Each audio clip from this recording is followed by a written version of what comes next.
Hi, I'm Daisy. At 3 a.m., I lay on the living room floor, my leg broken, blood dripping from my mouth, begging my mother to stop him. She didn't. She just watched. But that night wasn't the beginning. It was the breaking point. The truth? My mother erased me long before the bruises ever showed. She changed my birth certificate, stole my scholarship, told the world I was unstable. They believed her. Now I'm speaking for every daughter who was told to be quiet, to be grateful, to stay small. Why would a mother choose a man over her own child? Why would a family rewrite history and leave you out of the story? And how do you rebuild your life when the people who broke you still call it love? Let me tell you what happened. I woke up to the sharp taste of blood in my mouth and the sound of my own breathing. Shallow, panicked, uneven. My cheek was pressed against the hardwood floor of the living room, cold and sticky beneath me. My left leg bent the wrong way, and when I tried to move, the scream that tore through me wasn't planned. It just escaped, pain like I'd never known. And there she was. My mother, Vera, stood at the entrance of the hallway, wrapped in a pale blue robe like she'd just stepped out of bed. Arms crossed, expression blank, the only movement was the slight sway of her slippered foot tapping gently against the carpet. "Mom!" My voice cracked. "Please!" Dexter was still yelling, his voice bouncing off the walls like bullets ricocheting. I couldn't even remember what triggered it this time. Something about money, something about me causing problems. And then the blow came. A boot, hard, straight to my ribs. I had cried out, fallen, and that's where I stayed. But still, I looked at her. Even after everything, I thought she'd stop him. That instinct doesn't die easily. The child inside me still remembered when she used to brush the knots out of my hair while humming Patsy Cline. The woman who'd once screamed when a bee landed on my shoulder and yanked me away so quickly I cried, not because I was stung, but because her panic scared me. She'd pulled me away from pain before. I believed she would do it again. She didn't move. Dexter stopped, chest heaving, wiping sweat from his brow like it was just another job done. Then he turned and walked out of the room, past her. Didn't say a word, didn't even look her in the eye. I lay there, shaking, crying, and she stepped forward. For a moment, I thought she was coming to help me. Her shadow fell across my face. She bent slightly, not kneeling, just enough so I could hear her whisper, "You should have just signed the loan, Daisy." Then she turned and walked away. I don't remember passing out, but when I opened my eyes again, there were paramedics. One knelt beside me, asking questions I couldn't answer through the pain. Another one called out numbers I didn't understand. I caught a neighbor's face at the door, Mr. Kellerman from next door. His eyes wide, mouth tight. He didn't say anything, just watched as they lifted me onto a stretcher. The hospital lights were blinding. They always are. Too clean, too white, too loud in their own way. I drifted in and out of consciousness, catching pieces of conversation I didn't understand, until I heard the unmistakable sound of heels. Hers. Vera's shoes had a rhythm, controlled, never rushed. She sat in the chair next to the bed as I came to. No hug, no hand squeeze, just her voice, flat and rehearsed. "You made things difficult for everyone. Again." I turned my head away. Back then, when I was 10, I used to think I was the problem, that I needed to shrink myself to fit into the world she wanted. I remember standing in the hallway, watching her kiss Dexter after he came home from work. The way she lit up, laughed in a way I never made her laugh. I remember thinking, if I'm quiet enough, maybe I won't get in the way. Good daughters don't cause scenes. Good daughters are grateful. Good daughters don't ask why their birthdays go uncelebrated or why the family photo wall doesn't have a single picture of them past kindergarten. I learned to be silent. I perfected it.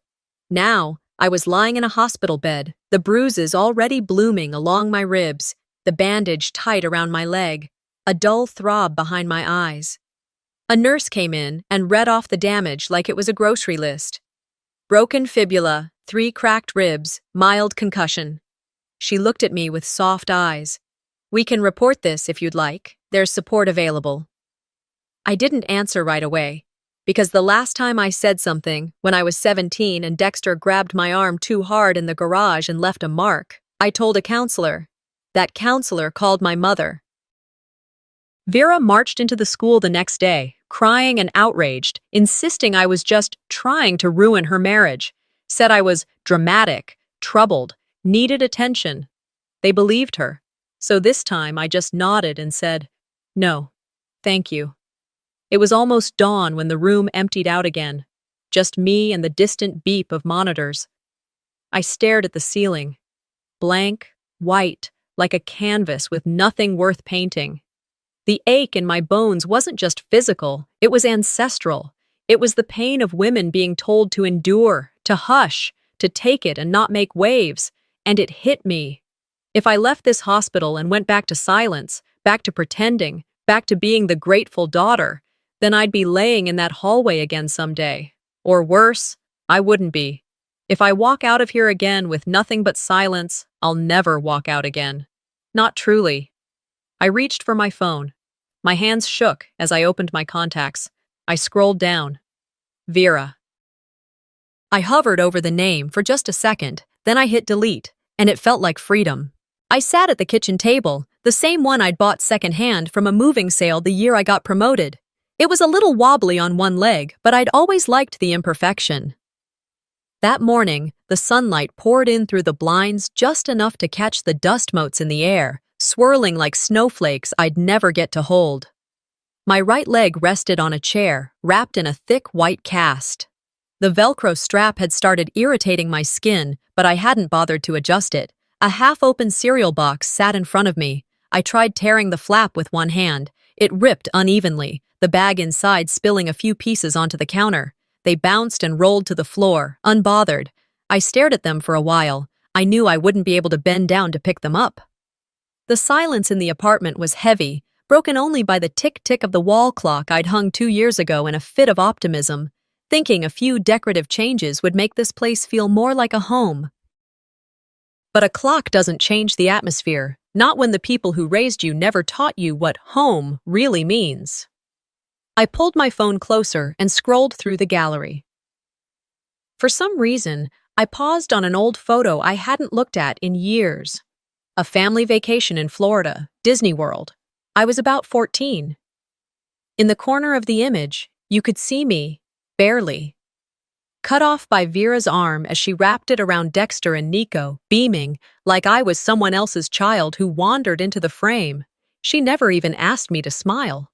My mind drifted further back to the year I turned 16. I had just applied for a full academic scholarship. It was one of the rare moments I felt hopeful. I needed my birth certificate to finish the application. I remember walking into the kitchen and asking her for it. She handed it to me without looking up from her coffee. That's when I saw it. Father, Dexter K. Maddox. I froze. My real father, James Harrison, died when I was 5. A car accident, quick and brutal. I didn't remember much about him, but I remembered enough to know he wasn't Dexter. I looked up at Vera, confusion twisting in my chest. "This isn't right," I said, holding up the form. "I had to update it," she replied flatly, still sipping her drink. "For school records, don't be dramatic. Don't be dramatic." That was her catchphrase. The duct tape she slapped over any emotion she didn't want to deal with. Weeks later, I waited anxiously for a letter from the scholarship board. I checked the mail daily, each time hoping today would be the day. But nothing ever came. Finally, I asked my guidance counselor if they had heard anything. "You didn't get it?" she asked, brows furrowing. "They sent a notice weeks ago." I felt my stomach drop. She pulled up the record. It had been awarded. The letter sent. When I got home, I tore through the house. Something inside me knew. I went into Vera's sewing room, the one space she said was off limits. I opened the second drawer of her desk and found it, tucked under a pile of fabric scraps and receipts. A white envelope. My name written in clean print. The seal still unbroken. I opened it. There it was. Congratulations. Terms. Deadlines. And now, too late. I remember walking into the living room, holding the letter. Vera was folding laundry. "Why?" I asked, voice shaking. Why would you hide this? She didn't even look up. You couldn't handle college, she said casually. I saved you from disappointment. I stood there in shock. No anger. Just the cold realization that this wasn't a mistake. This wasn't forgetfulness. She had never planned for me to go anywhere, not physically, not emotionally, not anywhere beyond the walls she controlled. I sat in the armchair for a long time after she left the room. Everything around me suddenly felt unfamiliar, like a movie set I had wandered onto by accident. And now, years later, sitting in my apartment with a cast on my leg and bruises still darkening along my ribs, that same feeling returned, the ache that told me I had been kept small on purpose. I pulled out my notebook, not a diary. Diaries were for people waiting to be heard. This was a dossier. I started listing everything: the birth certificate, the scholarship letter, the phrases she used to cut me down. I didn't censor. I didn't explain away. On one page, I wrote the words, "She doesn't lose control. She is the control." As I flipped through pages, my eyes caught on a birthday memory. One of the last ones she acknowledged, sort of. I had baked my own cake, boxed mix, uneven frosting, but I was proud. I left it on the counter to cool, planning to surprise myself later with candles and a wish I didn't believe in. That evening, Vera hosted a small gathering for Nico's test results. She took the cake, added "Congrats, Nico" in gel icing, and set it in the center of the table. People clapped, took pictures. I stood by the fridge, pretending I wasn't supposed to be celebrated that day. She'd erased me so thoroughly, she didn't even notice the date. I closed the notebook, tightening the Velcro strap on my cast. The pain flared, but I welcomed it. I whispered, "You erased my name once. I'm going to make sure everyone remembers it now." Then I stood, not just on one leg, but on the bones of truth finally pieced together. It took me longer than usual to get dressed that morning. I wasn't rushing to go anywhere. I just wanted to feel like myself again. Or maybe figure out who that even was now. My cast made every step slow, deliberate. Every shirt I pulled over my head caught the edge of a bruise. Every movement reminded me I was still healing, inside and out. I made a cup of coffee, then stood by the window as it brewed, watching the street below. Quiet, overcast. Akron was never really loud, but on days like this, it felt like the whole neighborhood was holding its breath. While the coffee cooled, I picked up my phone and opened Facebook, mostly out of habit. I hadn't posted anything since the hospital. I didn't want pity. But my thumb hovered over the red notification bubble.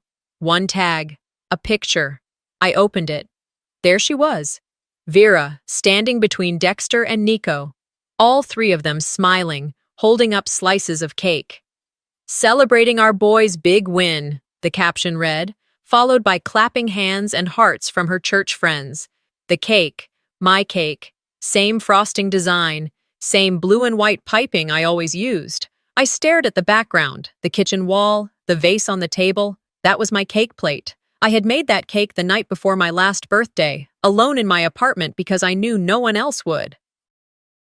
I dropped it off for them out of guilt, thinking maybe they'd still want a piece. I told myself it didn't matter. Apparently it did matter. Just not to me. I leaned back, my stomach turning. It wasn't the first time she'd erased me from something I was supposed to own. Years ago, I had spent the whole afternoon baking my own birthday cake. Box mix, dollar store candles, and frosting from a tub. It was crooked, and the color came out more gray than white, but I was proud of it. That night, Vera had guests over, family friends, some people from Dexter's job. She took the cake I'd left on the counter and added letters on top with red gel icing. "Congrats, Nico!" I stood there watching her slide it onto the dining table like it had always belonged to him. "We're celebrating his SAT results," she said. "Such a proud moment for our family." No one said a word about my birthday, not even in passing. I remember holding the lighter in my hand, thinking maybe I'd go light the candle on a slice for myself later. I never did. By midday, I was back at the kitchen table. This time, it wasn't cereal in front of me. It was a stack of printed photos, school letters, and an old high school program I had dug out of my storage bin. I spread them out like a puzzle I was just beginning to understand. There was one photo I couldn't stop looking at, my high school graduation. I was standing in the gymnasium, cap slightly askew, honor cords draped around my neck. I looked proud. I had reserved 2 seats, one for Vera, one for Dexter. They never showed. After the ceremony, I waited by the curb in my gown and heels, watching other families hug and take pictures. I had stood still, trying to smile, trying to tell myself they were just late. They never came. The scent of that day still lived in my memory. The metallic tang of rain in the air, the smell of charcoal from someone's barbecue drifting across the street, and the cheap perfume of the girl who stood too close to me in line. But mostly, it smelled like nothing, like absence, like the kind of quiet that settles over you when you realize no one's coming. I printed the graduation photo on glossy paper and circled the 2 empty seats in red ink. Not to be dramatic, just to remind myself it wasn't a dream. This was my reality. I didn't want to forget anymore. I clipped the photo to a manila folder labeled Records. Next to it, I added copies of the scholarship letter, my altered birth certificate, and screenshots of text messages with Vera over the years, cold, clipped, full of passive digs and disappointment disguised as concern. This wasn't about revenge, it was about record-keeping. For once, I wanted my truth to be organized. As I stood to return the folder to the desk, my phone buzzed. One message. Daisy, it's Juno. I heard what happened. Can we talk? I froze. Juno. My heart hiccuped, a strange mix of hope and caution surging in my chest. She was the only friend I had before Vera decided she was a bad influence. We were inseparable in middle school, matching bracelets, shared books, notes passed between classes. Then one day, Vera picked me up early from school and said, "She's not your kind of people. You don't need friends like her." I never saw her again. Until now. I stared at the message for a long moment, then typed a reply. Yes, I think it's time someone else knows the whole story. I set the phone down and exhaled slowly. I didn't need the whole world to listen.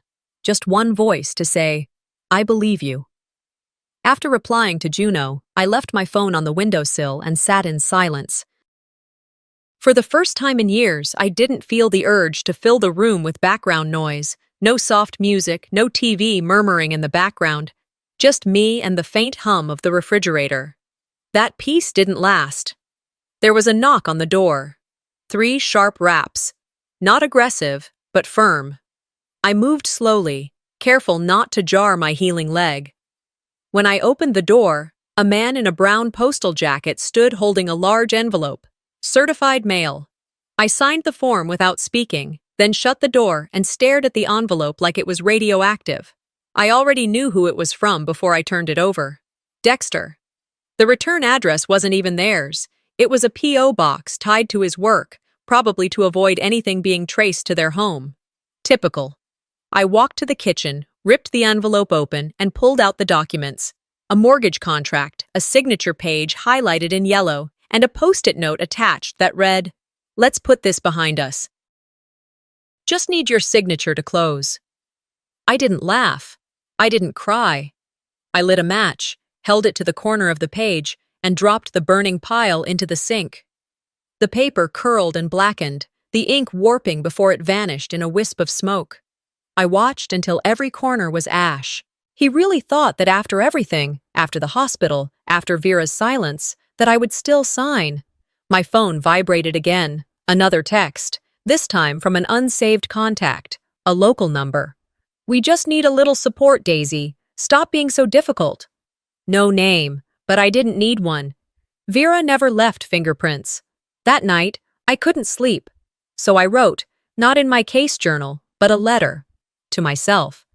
It started as a simple sentence. You are not responsible for their survival. The next day, the sunlight filtered through the blinds, catching the dust in the air. It reminded me of a dinner from a few months ago.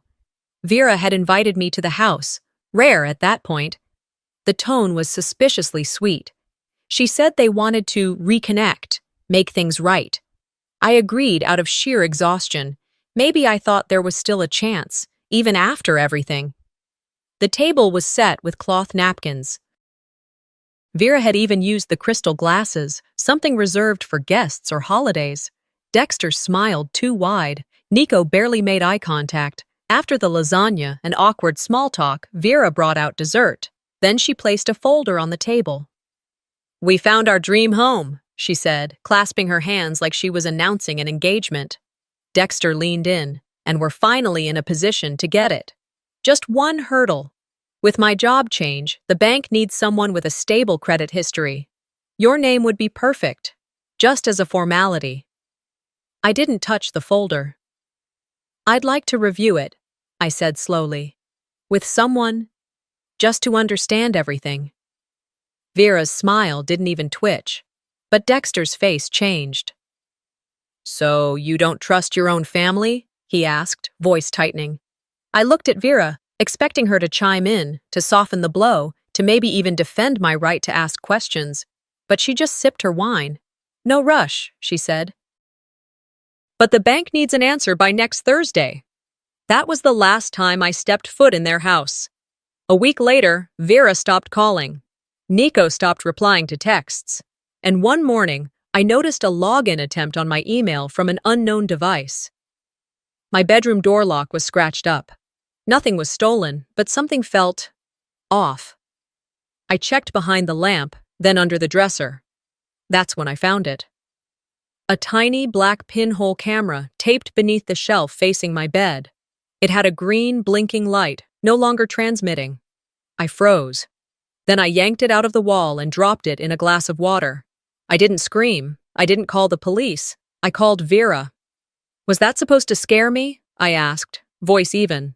There was a pause. Then she sighed like I had embarrassed her. "A good daughter doesn't keep secrets," she said. "Especially not in my house." I closed my eyes. My hand clenched around the phone. "I'm not your house," I said. "And I'm not yours." She hung up, and that was the end of pretending. I called Juno. She answered on the second ring. "You said you know someone who understands privacy law," I asked. "Yes," she said, "and I think he's going to want to hear your story." After we hung up, I opened my laptop, created a new folder, titled it Legal Drafts. I began documenting everything: screenshots, copies of signed documents, Vera's messages, the photo of the camera. I timestamped everything. I wasn't scared anymore. I was just tired of pretending.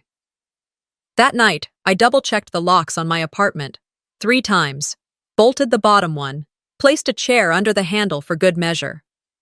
Then I sat down on the couch, turned off all the lights, and waited. I wasn't sure who I was expecting, Dexter, Vera, some cheap scare tactic. But instead of fear, all I felt was readiness. Let them come. This time, I'd be ready. The voice didn't match the knock. I expected roughness. Maybe a demand, maybe Dexter's familiar bellow masked as authority, but instead, it was a woman's voice, smooth, practiced, a smile hidden in every syllable. "Hi, Daisy. Sorry to drop by without calling." I opened the door an inch. Miss Boying Thomason stood there, my high school English teacher, a scarf knotted neatly around her neck, holding a small paper bag like she was delivering cookies instead of decades-old confessions. "I ran into Juno," she said softly. "She told me you might want to talk." I let her in. Not because I was ready, but because something inside me needed to hear whatever this was. We sat at my kitchen table, the one I'd turned into a war desk. Papers, timelines, legal codes, and photos spread out like puzzle pieces I'd finally found the courage to sort through. She placed the bag down, but didn't open it. "I remember you, you know," she started, fingers twisting her wedding ring around absent-mindedly. "Not just as a student, but as someone I should have fought harder for." I didn't interrupt. I wanted her to keep talking before I gave her the chance to backpedal. "I got an email once," she continued, "from your mother. It was formal. She said you were struggling, that you had anxiety issues, and it would be better if you weren't placed in leadership roles, class president, yearbook editor, even the poetry team." My jaw tightened, but I said nothing. She used the words emotionally unstable, said you needed fewer expectations so you wouldn't spiral. I looked down at my hands, nails digging slightly into my palms. She framed it as protective, she added quickly. She made it sound like she was advocating for you. Advocating, I repeated flatly. I believed her, Ms. Thomason admitted. I'm sorry. You deserved better. I nodded. It wasn't forgiveness, but I accepted the truth, and at least she came here to say it out loud. When she left, I didn't cry. I didn't scream. I didn't throw things. I opened the folder labeled Evidence, added a new page, School Suppression via Fabricated Mental Health Claim. I included the approximate date and her name. This wasn't spite. This was accuracy. That night, while others were probably binging TV or scrolling their way to sleep, I pulled out a blank poster board and started my wall of reality. At the top, I pinned the scholarship letter Vera had hidden. To the left, my birth certificate with Dexter's name typed neatly where my father's should have been. Below that, a printout of the Facebook photo with the birthday cake that was meant for me. I added arrows, dates, red string connected one year to another like a conspiracy web. Except mine wasn't fiction. Mine bled. I wasn't unraveling. I was remembering. By midnight, the board was half filled. The apartment was still, lit only by the desk lamp and the soft glow of the fridge light I forgot to close. Then the phone rang. Not a call. A voicemail notification. It was Vera. I hit play and turned the speaker on low. Her voice poured through like syrup over glass, controlled, sweet in a way that made my skin prickle. You need to stop dragging people into this, Daisy. This is a family matter. What you're doing, it's unnecessary, hurtful. Think of Nico. Think of how all this looks. We're still your family, whether you like it or not. She paused, then added, Don't forget who raised you. I saved the message. I forwarded it to Malcolm. No response yet, but I knew he'd get it in the morning. He'd told me to document everything. The paper trail will always outlive the lies, he said. I returned to my desk and stared at the board. Then I added a printed transcript of the voicemail to the corner and labeled it, Emotional Leverage Masked as Concern. When the sun came up, I made coffee and started my journal entry for the day. A routine now. Grounding. Every entry began with the same line. Mom never hit me. She just deleted me. The pen hovered over the paper. Today I added, but I'm redrawing the outline. Later that afternoon, I opened a drawer in my desk that I rarely used. Inside, a stack of old notebooks. I was looking for one in particular, one I'd hidden even from myself. It was maroon, spiral-bound, with the word creative writing written in silver marker across the cover. From high school. I flipped through it slowly until I found the page I remembered. A letter. One I'd written, never mailed. Addressed to my father. It said, I don't know what's true anymore, but I remember your voice. I remember the way you let me press the elevator buttons when we went to the bank. I remember you always smelled like cedar. I hope that means something. I closed the notebook. It meant something now. That night, I sealed 2 envelopes. One, thick and heavy, with pages of the legal complaint I was ready to file. All the documentation, all the evidence. Labeled clearly for Malcolm to review. The second envelope was smaller, thinner, only 1 page inside. I wrote Nico's name on the front. Inside, the message was simple. I don't blame you, but I won't protect you either. You deserve the truth. So read it, ask her yourself, and then decide who you are. I placed both envelopes on the table, side by side. Then I whispered, Let's see what truth does to a golden child. It was still early, not yet 9, when the mail truck rolled past my building. I stood by the window and watched as the carrier stepped out, slung her satchel over her shoulder, and made her rounds. I waited until she reached my building's mailboxes before slipping the envelope into the outgoing slot. No hesitation this time. The envelope was addressed to Nico. Inside, I'd placed 3 things: a certified copy of my original birth certificate, the one with my real father's name, James Harrison, a photo of the uncashed check from James's will that I'd found in Vera's drawer, and a short note in my handwriting that simply said, Ask her why she kept this from me. And from you. I stood there for a moment longer after the slot clinked shut. The morning was gray, still damp from last night's rain. Something about the coldness in the air made my skin feel raw, like it too was remembering. I hadn't thought about Nico much over the past few weeks. He wasn't the enemy, not really, but he wasn't innocent either. He'd benefited from the system Vera built, a system that erased me piece by piece while spotlighting him as the good one, the obedient one, the real child. But kids ask questions, and I remembered one in particular. I must have been 17. He was about 11, Chinese. We were sitting at the kitchen table playing Two Truths and a Lie, something our English teacher had us do at the start of each semester. Just a silly game. Something to kill time. My turn, Nico had said, grinning. I have a dog. I hate spinach. I have pictures of my dad in every room of the house. I laughed. You don't hate spinach. You ate it yesterday. He laughed too, but then his expression changed slightly. Hey, Daisy, how come there aren't any pictures of your dad around? I remember the air tightening in my chest. I started to answer, but Vera came in just then, wiping her hands on a dish towel and said, Nico, go finish your math homework. Just like that, the question died. Now, years later, I was handing that question back to him, with evidence. I didn't expect a response right away, but I didn't have to wait long. By that afternoon, my phone buzzed. One new text. What is this? Why now? I stared at the words, reread them 3 times, and then replied, because you deserve to know, and because you were used to. There was no reply after that. Hours passed. I didn't press. I didn't chase. Instead, I focused on the box that Juno had handed me earlier that day. She had stopped by after lunch, her coat still damp from the drizzle, and placed it gently on my table. A friend of your father's kept this, she said. He said it never felt right to throw it out.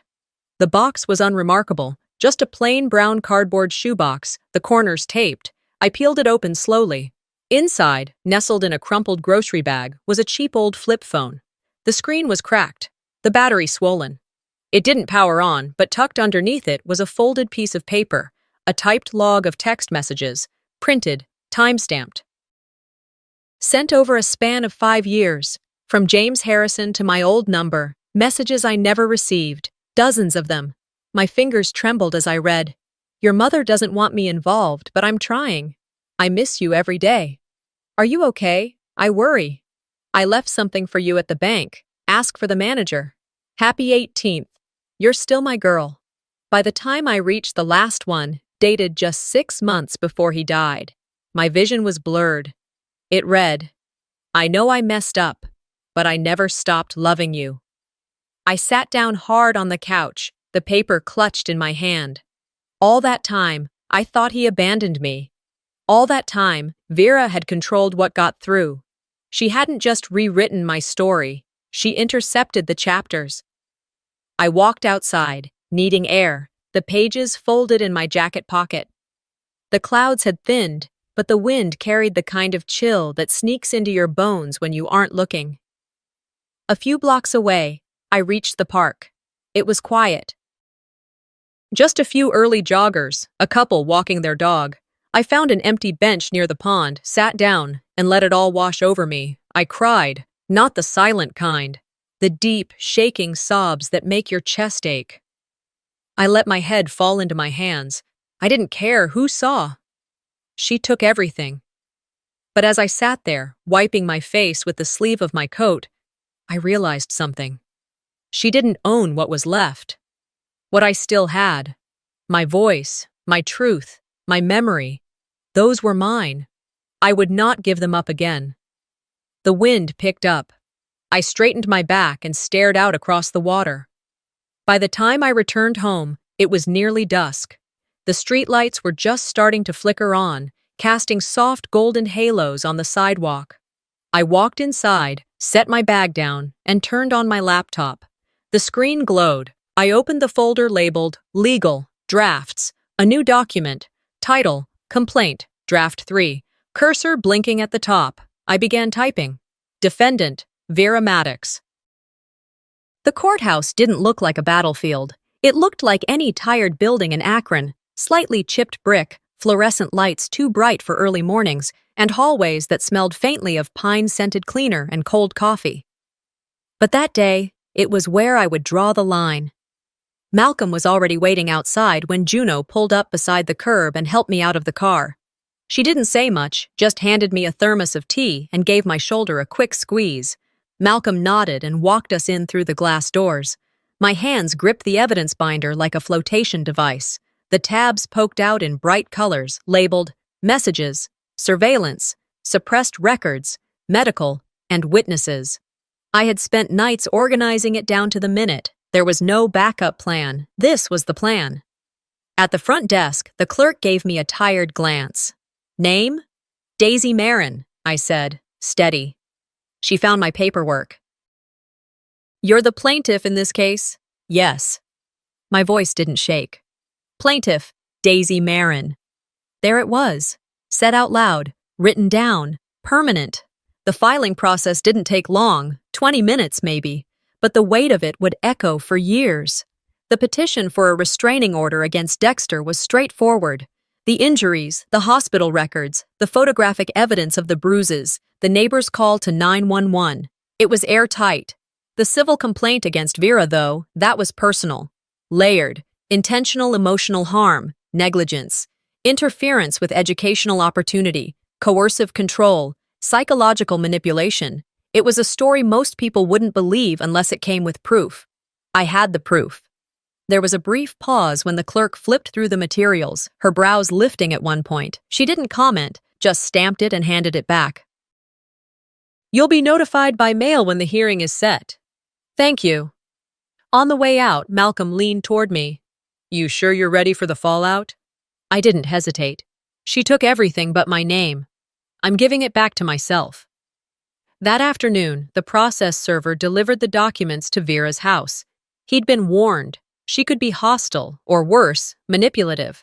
But he reported back that she took them without a word, just opened the door, saw the envelope, and shut it again with trembling hands. The silence lasted 3 days. Then the letter arrived. No return address, just my name, handwritten in the familiar script I'd grown to hate. I opened it at the kitchen table, Juno sitting across from me. She had insisted on being there, just in case. I didn't argue. She poured 2 cups of coffee while I unfolded the paper. It wasn't an apology, not even close. You've always been dramatic, Daisy, it began. Your father said so too, back when we were married. You always saw pain where there was none, conflict where there was harmony. I stopped reading aloud, skimming instead, each sentence more venomous than the last. You've made a mess of everything. Again, dragging strangers into our family, making accusations, spreading lies.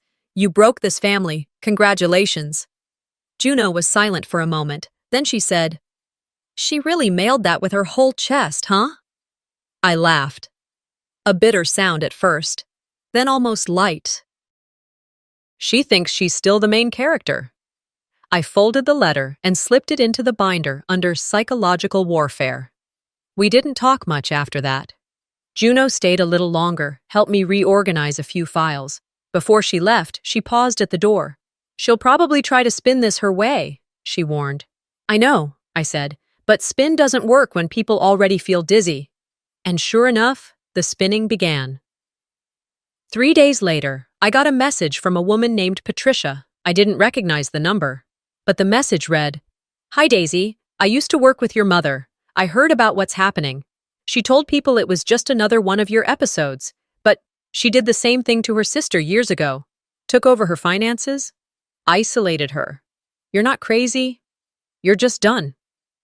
I read the message twice, heart thudding, then responded simply, Thank you for telling me. She replied almost immediately, I wish someone had stopped her before. The floodgates opened after that.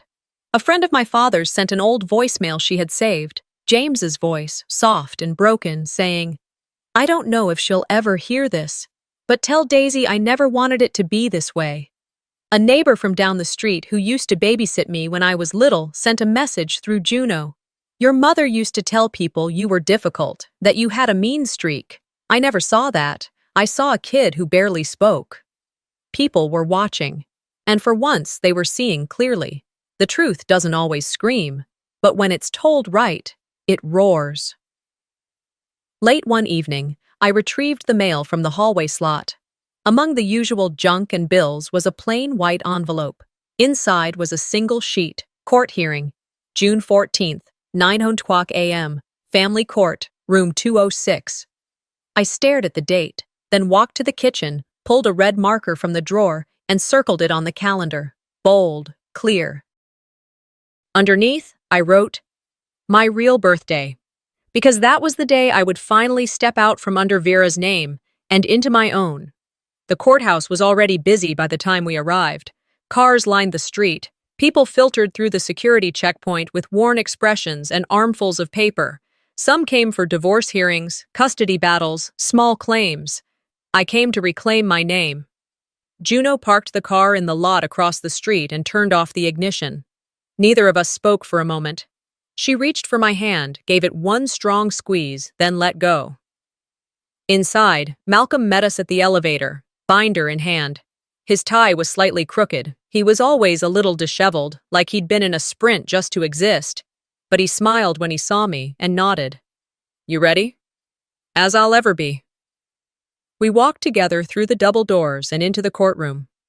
The room was quiet, cold, even though the sun had just started to warm the city after a week of clouds. I wore no makeup, no jewelry, just a gray blouse, black jeans, and the flats I'd saved for emergencies. Vera and Dexter were already seated at the defendant's table. She was dressed in soft pink, as if pastel could somehow soften the damage. Dexter sat rigidly beside her, jaw clenched, arms folded tight. There was one empty seat behind them. Nico wasn't coming. My name was called. I stood, walked forward, placed my right hand on the Bible, and took the stand. Malcolm approached the judge and introduced the case. Then it was my turn. I told them everything. I spoke clearly, calmly, like I was reading from a book I'd written. I spoke of the scholarship that vanished in Vera's desk drawer, next to receipts and fabric samples. I described the quiet dismissal from school opportunities, the replacement of my father's name with Dexter's on my birth certificate. I told them about the camera, tiny, black, and blinking, in my bedroom wall. About the boot against my ribs, the silence from my mother as I begged for help on the floor. I wasn't just ignored, I said, locking eyes with Vera across the room. I was deliberately removed. There was a pause, the kind that sinks into your skin and makes the room shrink. Vera's attorney stood. Older gentleman, expensive suit. He approached slowly, with the air of someone preparing to deliver a lecture. "Ms. Marin," he began, "would you describe yourself as emotional?" "I'm human," I replied. He smiled like he'd been waiting for that answer. "Of course. But would you say you've ever exaggerated situations in the past? Seen events through a particularly sensitive lens?" Malcolm started to rise, but I stopped him with a glance. "I brought a binder," I said, calmly, "with receipts, screenshots, letters, witnesses. If I'm so emotional, why are you holding a folder full of proof?" His mouth opened, then closed.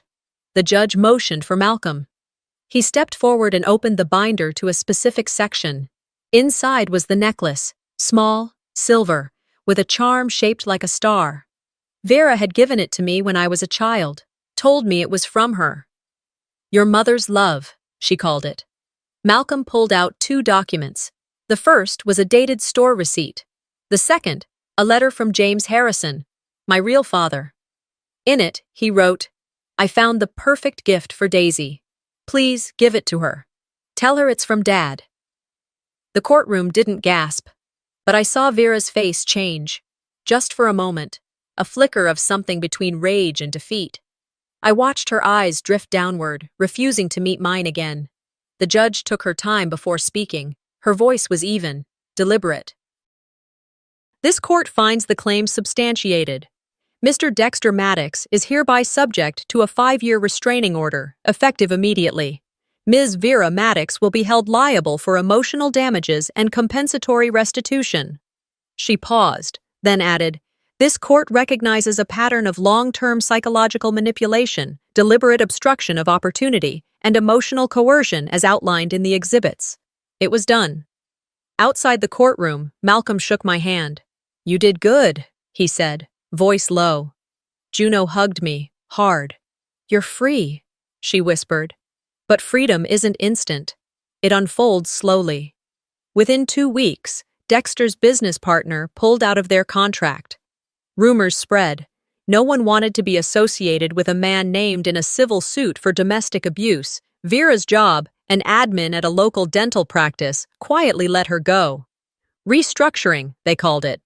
But people talk. Akron isn't that big. One night, I opened my messages and found a text from Nico. "I didn't know. I'm sorry. I believe you." I stared at the words for a long time before responding. "Thank you. That matters." He didn't reply, but he didn't have to. The silence was enough. That Friday, I came home from work. Yes, I'd started again part-time, and found a box on my doorstep. No name, no label. Inside was a single envelope.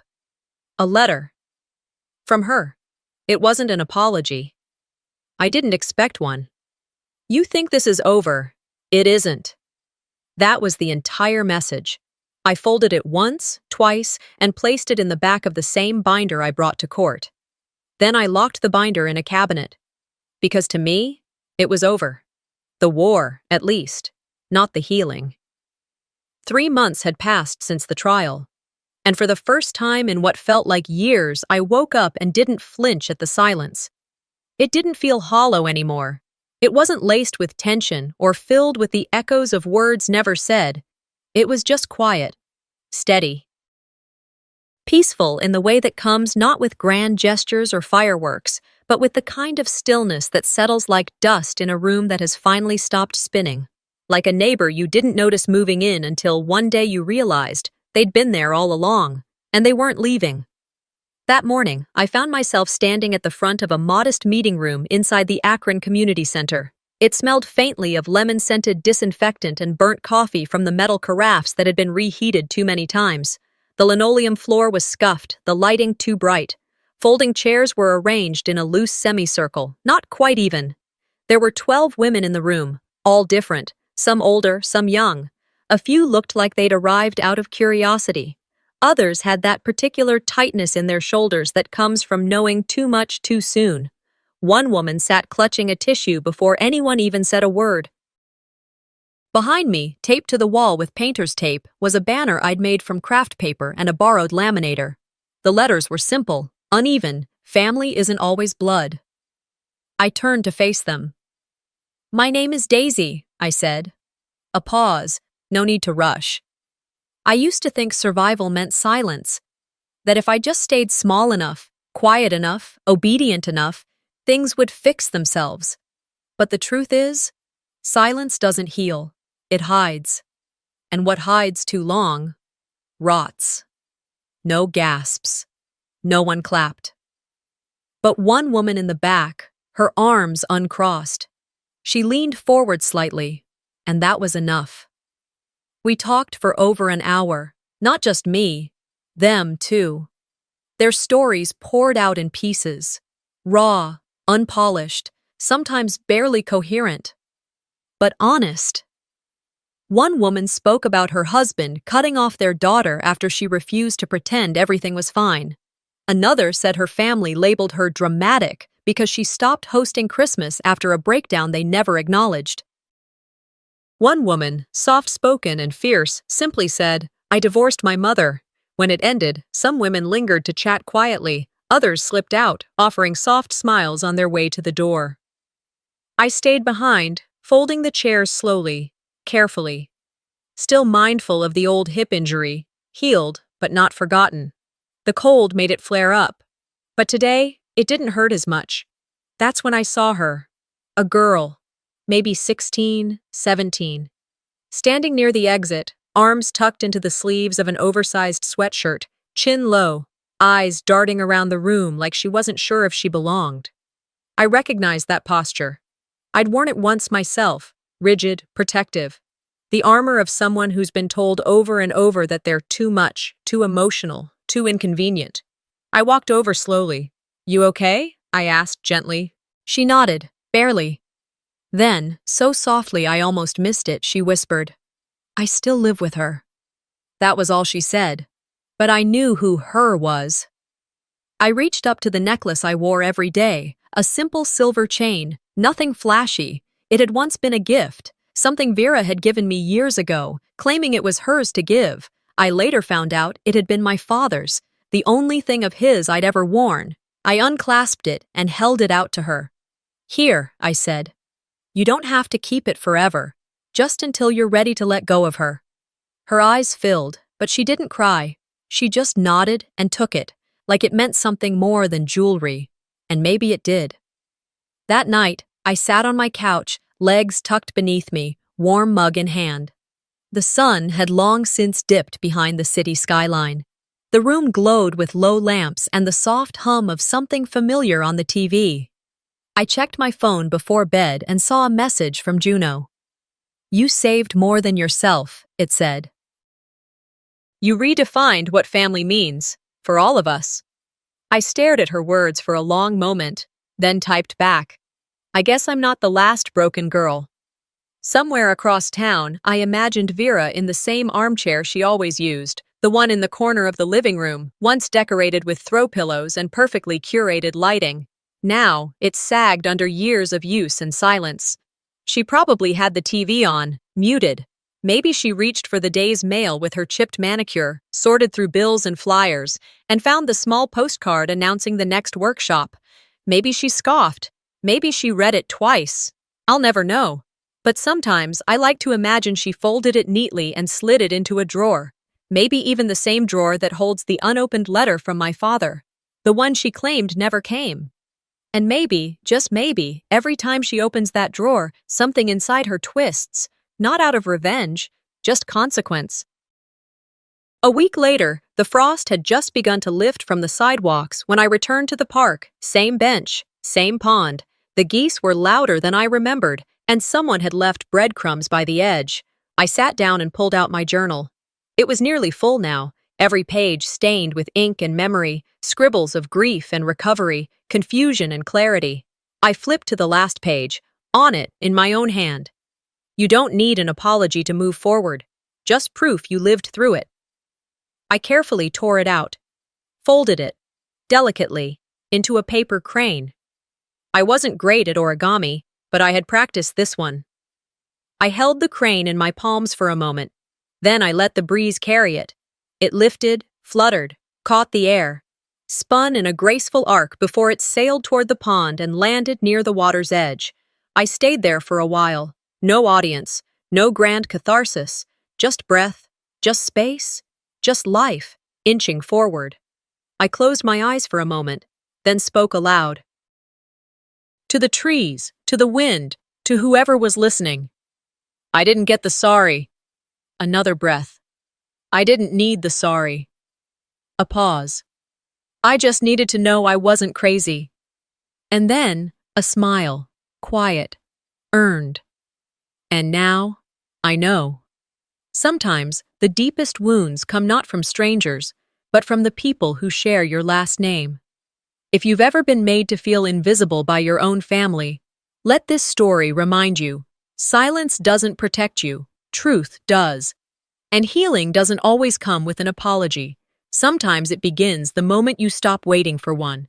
What would you do if your own mother stood by while someone broke you? Share your thoughts in the comments, and if this story moved you, don't forget to subscribe for more true life stories that speak the unspoken.